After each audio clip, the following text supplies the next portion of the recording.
Hi, this is Brian Fogarty, and this is a video for Chapter 4 of the book Quantitative Social Science Data with R, the second edition.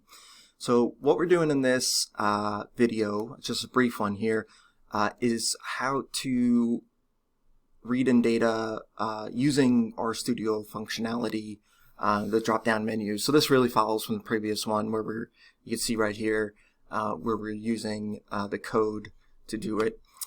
All right, so to do this, and what I'll say is I usually don't do this because I like to have more control over loading the data. When I use this, and when I use the RStudio drop-down point and click, I feel like I don't have as much control, but it could also be because I don't usually use it, so I don't have as much experience with it. Okay, so if we come over here into the environment, and you hover right over this spreadsheet here, it's not coming up for usually it should say, but this is how we read in data. If you click down this arrow, it'll show you from text, Excel, SPSS, SAS, data.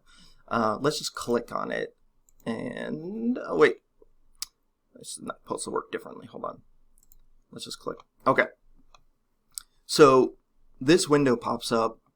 And what we can do is we can browse and find it. So if an Excel file, I don't know, or worksheet, CSV data, I'm going to click on that. Yeah, okay, good.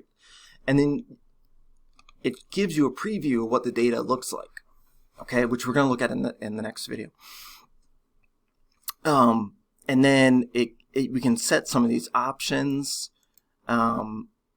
Which when it's really simple data, this we don't need to, but these options here, this is the stuff that we can include in the code as options as well.